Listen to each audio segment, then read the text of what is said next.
Assalamualaikum warahmatullahi wabarakatuh. Saya Nurul Nurhanisah, NIM 19650284, Prodi S1 Farmasi Universitas Kediri. Kali ini saya akan mempresentasikan tentang ramuan tradisional untuk pengobatan diabetes. Untuk pembahasan bisa disimak pada slide berikutnya. Simplisia yang digunakan yang pertama ada jahe merah, 2 kunyit putih, 3 daun salam, 4 buah pinang muda, dan kelima kayu manis. Yang pertama yaitu jahe merah. Jahe merah atau Zingiber officinale parubrum merupakan salah satu dari varian jahe yang memiliki rasa pahit dan pedas lebih tinggi dibandingkan dengan jahe jenis yang lain. Kulit jahe merah berwarna merah muda hingga jingga muda dan dagingnya sedikit coklat. Jahe merah seringkali dimanfaatkan sebagai bahan bumbu masak. Selain itu, jahe secara empiris juga digunakan sebagai salah satu komponen penyusun berbagai ramuan obat. Klasifikasi jahe merah: Kingdom Plantae, Subkingdom Tracheobionta, Superdivisi Spermatophyta, Divisi Magnoliophyta, kelas Liliopsida, subkelas Comelinidae, ordo Zingiberales, family Zingiberaceae, genus Zingiber, spesies Zingiber officinale parubrum. Selanjutnya yaitu manfaat dari jahe merah, yaitu membantu mengatasi nyeri akibat radang sendi, membantu menekan proses peradangan baik akut maupun kronis, membantu mengelola dan mencegah hipertensi dan kardiovaskular, membantu menghambat terjadinya proses peroksidasi lipid di organ hati, membantu sebagai antioksidan, dan mempunyai efek proteksi terhadap otak. Kandungan dari jahe merah yaitu mengandung hingga 4% minyak atsiri dan juga kandungan oleoresin. Di dalam minyak atsiri masih terdapat beberapa unsur alami seperti linalol, metilheptenon, borneol, cineol, citral, kafikol, geraniol, zingiberen, dan acetates. Yang kedua yaitu kunyit putih. Tanaman kunyit putih atau Curcuma manggaval merupakan tanaman semak berumur tahunan. Tingginya mencapai 50-70 cm. Bentuk batang semu yang tersusun dari pelepah-pelepah daun. Daun berwarna hijau, berbentuk seperti mata lembing bulat lonjong di bagian ujung dan pangkalnya. Panjang daun 30-60 cm dan lebar daun 7,5-12,5 cm. Tangkai daunnya panjang sama seperti panjang daunnya. Permukaan atas dan bawah daun agak licin dan tidak berbulu. Klasifikasi kunyit putih: Kingdom Plantae, Divisi Spermatophyta, Subdivisi Angiospermae, kelas Monocotyledonae, ordo Zingiberales, family Zingiberaceae, genus Curcuma, spesies Curcuma manggaval. Manfaat dari kunyit putih yaitu meredakan MAH, meningkatkan nafsu makan, mencegah kanker payudara, mengurangi keputihan, meredakan masuk angin, meredakan diare, menghambat pertumbuhan kanker, melembabkan kulit, menurunkan kadar kolesterol, menstabilkan gula darah, dan mencegah sakit jantung. Kandungan kunyit putih yaitu senyawa kurkuminoid yang bermanfaat sebagai anti alergi dan terbukti dapat mengatasi gejala reaksi alergi pada kulit. Kunyit ini bekerja layaknya antihistamin untuk menghambat aktivitas protein, penyebab peradangan, dan mencegah pelepasan histamin, zat kimia yang memicu reaksi alergi. Yang ketiga yaitu daun salam. Tanaman daun salam ini dikenal sebagai salah satu dari jenis tanaman yang sangat berkhasiat sebagai obat, serta rempah-rempah yang ada di Indonesia. Tumbuhan dengan nama latin Syzygium polyanthum ini juga mempunyai beberapa nama yang berbeda sesuai dengan nama daerahnya, yaitu ubai serai di masyarakat Melayu, manting untuk penduduk Jawa, dan juga gowok di daerah Sunda.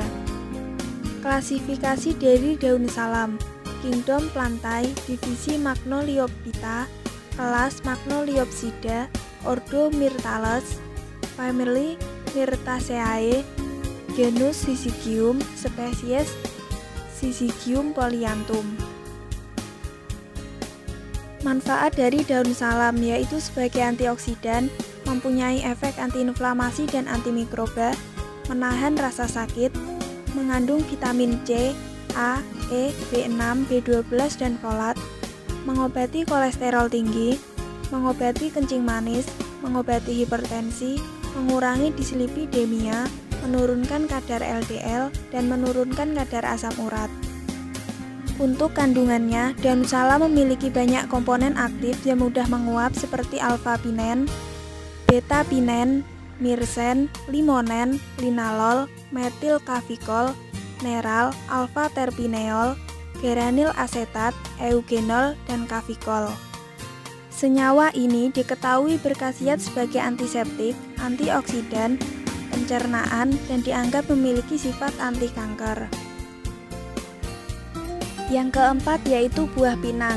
Menurut Miftahur Rahman DKK 2015, pinang merupakan tanaman monokotil dan termasuk famili Palmaceae, genus Areca. Selain itu, pinang merupakan tanaman berumah satu atau monocoeus, yaitu bunga betina dan bunga jantan berada dalam satu tandan dan menyerbuk silang. Klasifikasi buah pinang: divisi Spermatophyta, subdivisi Angiospermae, kelas Monocotyledonae, ordo Principes, Palmales, Aresales, family Palmae atau Araceae, subfamily Arecoidae, genus Areca, spesies Areca catetu L. Manfaat dari buah pinang: yang pertama, mempunyai efek antibakteri, sebagai antiinflamasi, sebagai anti alergi, membantu mengobati infeksi virus, membatasi dan mencegah pertumbuhan kanker. Kandungan dari buah pinang yaitu memiliki beragam nutrisi seperti protein, lemak, karbohidrat kompleks, zat besi, vitamin B kompleks, kalsium, fosfor, kalium, dan antioksidan termasuk flavonoid dan polifenol. Yang kelima yaitu kayu manis. Kayu manis atau Cinnamomum verum merupakan salah satu tanaman yang asli berasal dari Indonesia, di mana tanaman ini tersebar hampir di seluruh wilayah Nusantara, seperti Sumatera, Jawa, Maluku, dan Papua. Selain menyebar di wilayah Asia Tenggara, negara yang paling banyak membudidayakan tanaman kayu manis adalah Indonesia dan Filipina. Klasifikasi kayu manis: Kingdom Plantae, Subkingdom Tracheobionta, Superdivisi Spermatophyta, Divisi Magnoliophyta, Kelas Magnoliopsida, Subkelas Magnolidae, Ordo Laurales, Family Lauraceae, Genus Cinnamomum, Spesies Cinnamomum burmani, dan Cinnamomum zelanicum. Manfaat dari kayu manis: yang pertama, membantu menurunkan gula darah, mencegah terjadinya hiperkolesterolemia, meningkatkan kadar HDL, menurunkan kadar lipid darah, sebagai antioksidan, menahan rasa sakit, mengobati penyakit kardiovaskuler, menghambat pertumbuhan sel kanker. Kandungannya: beberapa bahan kimia yang terkandung dalam kayu manis diantaranya minyak atsiri, eugenol, saffrole, cinnamaldehyd, tanin, kalsium oksalat, damar, dan zat penyama.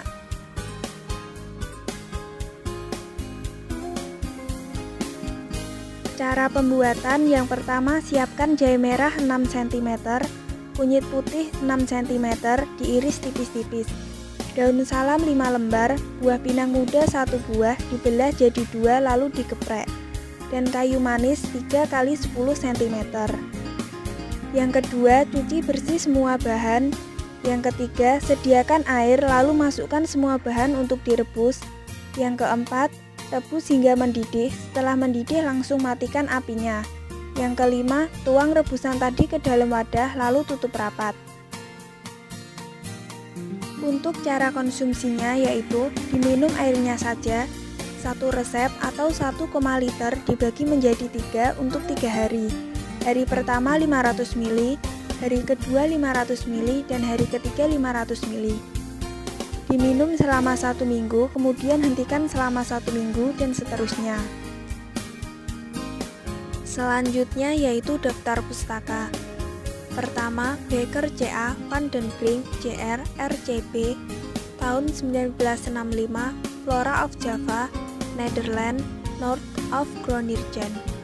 Yang kedua, Suganda AG, Ruslanka, DKK tahun 2007, serial tanaman obat, Salam Jakarta, Badan Pengawas Obat dan Makanan, halaman 1-11.